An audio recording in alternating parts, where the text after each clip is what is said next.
بسم الله الرحمن الرحیم. نائب الفاعل. الخامس نائب الفاعل. ما هو نائب الفاعل؟ جواب: نائب الفاعل اسم مرفوع قدم عليه فعل مجهول وأسند إليه نحو ضرب زيد.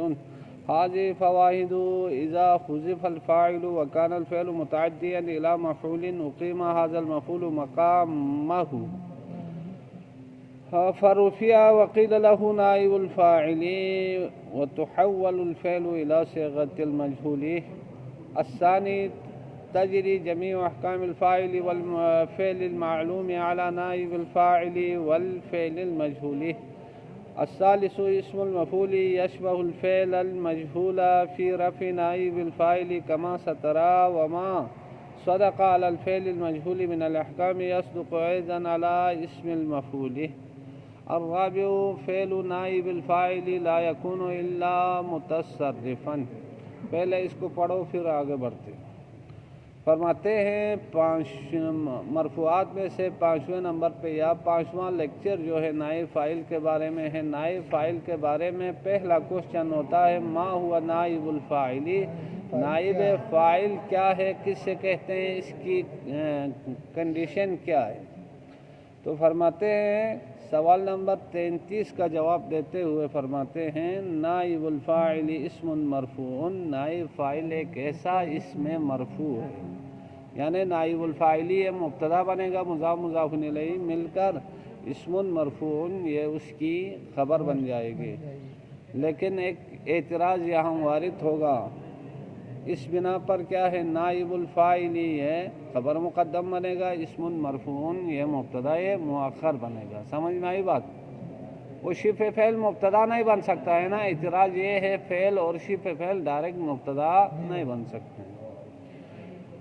اچھا، تو نائب فاعل ایک ایسا اسم مرفوع ہے، ایک ایسا اسم ہے جس کو رفع دیا جاتا ہے، ایک ایسا اسم مرفوع قدم علیہ فعل مجہول جس پر مقدم کیا جاتا ہے فعل، ایک ایسے فعل کو مجہول جو مجہول ہو، وَأُسْنِدَ إِلَيْهِ اور اس فعل مجہول کی نسبت دی جاتی ہے الیہ اس اسم مرفوع کی طرف، یعنی نائب فاعل کی طرف. نحو ضرب زید، مارا گیا زید کو.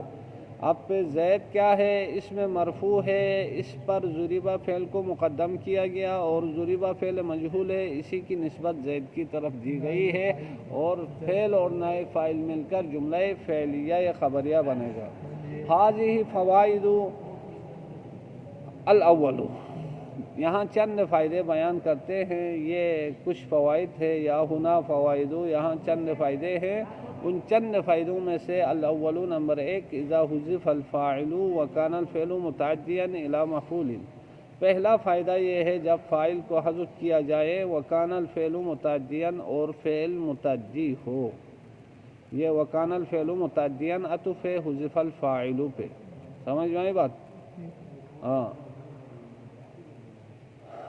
جب فاعل کو حذف کیا جائے اور فعل متعدی ہو الی مفعول، مفعول کی طرف، یعنی ایک مفعول کی طرف متعدی ہو، تو اقیم ھذا المفعول مقامہ،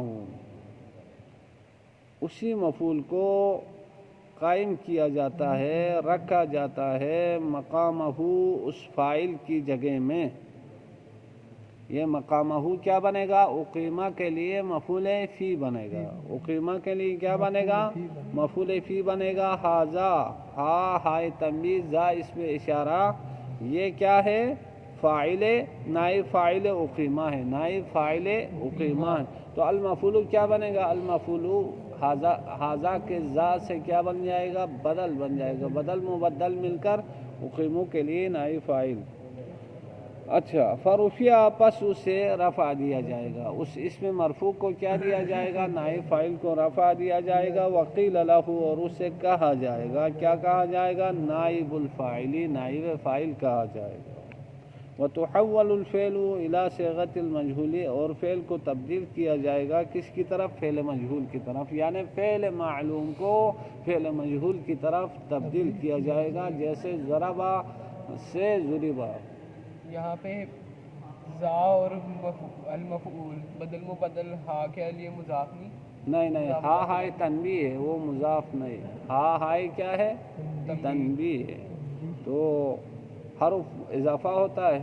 نہیں ہوتا ہے نا، ہاں وہ بس ایسے کلمے کو مزین کرنے کے لیے لائے ہیں، ویسے زا ہے، سمجھ میں آئی بات؟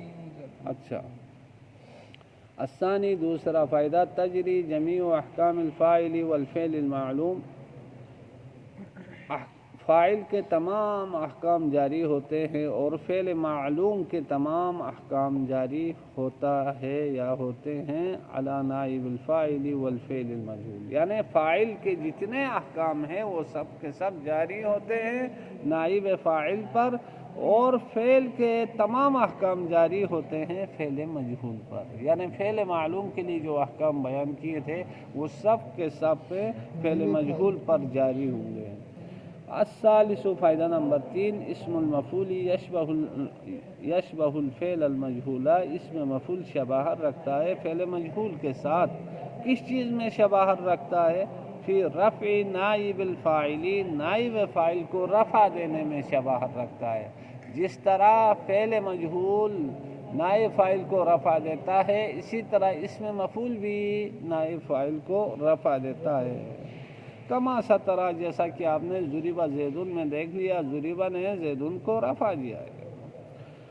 وما صدق علی الفعل المجہول من الاحکام، اور احکام میں سے جو بھی حکم فعل مجہول پر صادق آتا ہے، فعل مجہول پر فٹ آتا ہے، یصدق اذن علی اسم المفعول، وہی حکم اسم مفعول پر بھی لاگو ہوتا ہے، اسم مفعول پر بھی صدق آتا ہے، اسم مفعول پر بھی فٹ آتا ہے۔ اچھا، الرابع چوتھے نمبر پہ، فعل نائب الفاعل لا یکون الا متصرفا، چوتھا فائدہ یہ بیان کر رہے ہیں کہ نائب فاعل کا فعل نہیں ہوتا ہے الا مگر ہوتا ہے تو متصرفا، متصرف ہوگا، نائب فاعل کا فعل متصرف کے علاوہ اور کچھ نہیں ہو سکتا ہے۔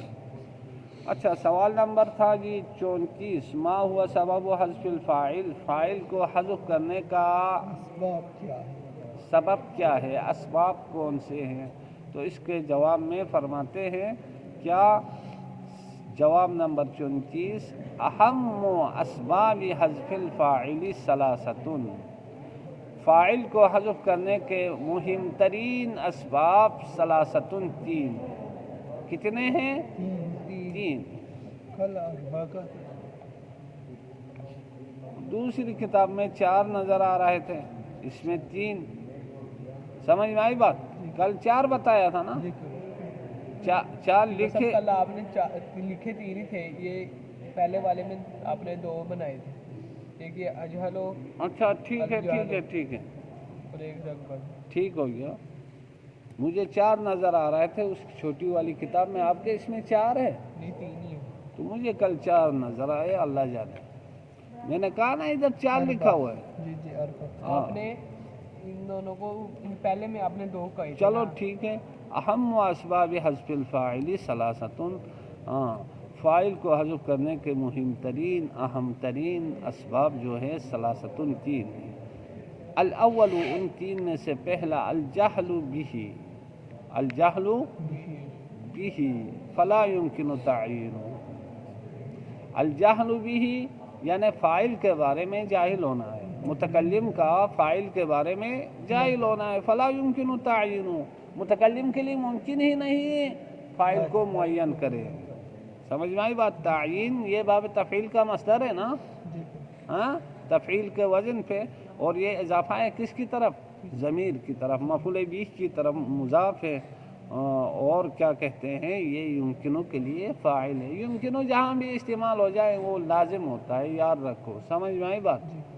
ہاں، یمکنو جہاں بھی آ جائے وہ اکثر لازم استعمال ہوتا ہے۔ تو فاعل کے بارے میں جاہل ہونا اور اس کا تعین کرنا ممکن نہ ہونا، ٹھیک ہو گیا؟ یعنی الجہل بہ، فاعل کے بارے میں جاہل ہو متکلم، فلا يمكن تعینہ، اور متکلم کے لیے فاعل کا تعین کرنا ممکن نہ ہو۔ او الرغبۃ فی اخفائہ، یا تو رغبت ہو فی اخفائہ، فاعل کے چھپانے میں، علی السامعین، یعنی سامعین میں زیادہ فاعل کو چھپانے سے جذبہ پیدا ہوتا ہو، رغبت پیدا ہوتا ہو، تو فاعل کو حذف کیا جا سکتا ہے۔ نحو ضرب زید۔ اب کیا ہے یہاں؟ مارنے والا پتہ ہی نہیں، متکلم کو مارنے والا معلوم ہی نہیں، اس لیے اس نے کہا ضرب زید، زید کو مارا گیا، کیونکہ فاعل کا پتہ نہیں ہے، جائز ہے۔ او سرق البیت، یا گھر کو چوری کیا گیا، گھر کو لوٹا گیا۔ اب دیکھو، چور چھپائیں گے تو اس میں رغبت ہے، سمجھ میں آئی بات؟ لوگ بڑھ چڑھ کے تعاون کریں گے۔ جب چور کو ظاہر کریں گے تو جس کا مال چوری ہوا ہے اس کے ساتھ تعاون نہیں کریں گے، رغبت اسی میں ہے نا۔ ہاں، تو پہلی مثال میں زید نائب فاعل ہے، دوسری مثال میں بید نائب فاعل ہے۔ وَأَنْتَ تَجْهَلُ الزَّارِبَ وَالسَّارِقَ، ڈرانے کہ آپ جاہل ہیں، یعنی متکلم جاہل ہے، کس کے بارے میں؟ مارنے والے کے بارے میں جاہل ہے، والسارقہ، اور چوری کرنے والے کے بارے میں جاہل ہے۔ او لا ترید ذکرہما، یا تو جاہل نہیں لیکن ان کو ذکر کرنے کا ارادہ نہیں رکھتے، آپ ان کو ذکر کرنے کا ارادہ نہیں رکھتے۔ یہ ذکر مضاف ہما مضاف الیہ، لا ترید کے لیے مفعول بھی ہے، اوپر تجہلو کے لیے ضاربہ اور سارقہ جو ہے عطف معطوف، تجہلو کے لیے مفعول بھی ہے، اندر ضمیر انتا اس کے لیے فاعل ہے، فعل فاعل مفعول مل کر انتا مبتدا کے لیے خبر ہے۔ اچھا، نمبر 3 کیا ہے؟ شہرتہ، فاعل اتنا مشہور ہے کہ اس کو ذکر کرنے کی ضرورت ہی نہیں ہے۔ فیکون ذکرہ عبثا، جب ایک چیز اتنی شہرت یافتہ ہے تو اس کو ذکر کریں تو اس صورت میں وہ ذکر کرنا کیا ہوگا؟ عبث ہوگا، فضول ہوگا، سمجھ میں آئی بات؟ شہرت مضاف مضاف الیہ مبتدا۔ اچھا، یکون فعل ناقص، ذکر مضاف مضاف الیہ، اس کے لیے فاعل عبثا اس کی خبر ہے، کانا یکون کی خبر منصوب ہوتی ہے نا۔ نحو خلق الانسان ضعیفا، ہاں، اب فاعل اتنا مشہور ہے، انسان کو کس نے پیدا کیا؟ تمام چیزوں کو کس نے پیدا کیا؟ اللہ تعالیٰ کی ذات۔ اب فاعل اتنا مشہور ہے، سمجھ میں آئی بات؟ انہوں نے شہرت لکھا ہے، ویسے تعظیم کے خاطر حذف کیا جا سکتا ہے، تعظیم کے خاطر حذف کیا جا سکتا ہے۔ تو یہاں اللہ کی عظمت ہے کہ اللہ کے نام کو کیا ہے؟ حذف کیا گیا ہے تعظیم کے خاطر، یا انہوں نے لکھا ہے شہرت ہونے کی وجہ سے، چونکہ سب کو پتہ ہے، مشہور ہے، سب جانتے ہیں کہ اللہ کی ذات نے انسان کو خلق کیا ہے، لہذا احتراماً اللہ کی ذات کو حذف کر دیا گیا۔ خلق فعل مجہول ہے، الانسان اس کے لیے نائب فاعل ہے، اور ضعیفاً یہ انسان سے کیا ہو جائے گا؟ حال ہو جائے گا۔ نمبر 3 عدم تعلق غرض بذکرہ، اس کے ذکر کرنے سے متکلم کا کوئی غرض تعلق نہ رکھتا ہو، یعنی اس کو ذکر کرنے کے ساتھ یعنی غرض اور مقصد تعلق نہ رکھتا ہو، تو پھر اس صورت میں اس کو حذف کیا جا سکتا ہے۔ نحو وَإِذَا حُيِّيتُم بِتَحِيَّةٍ،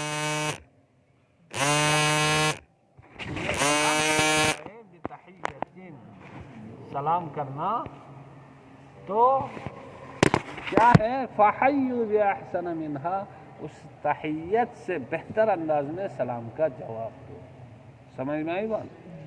ہاں،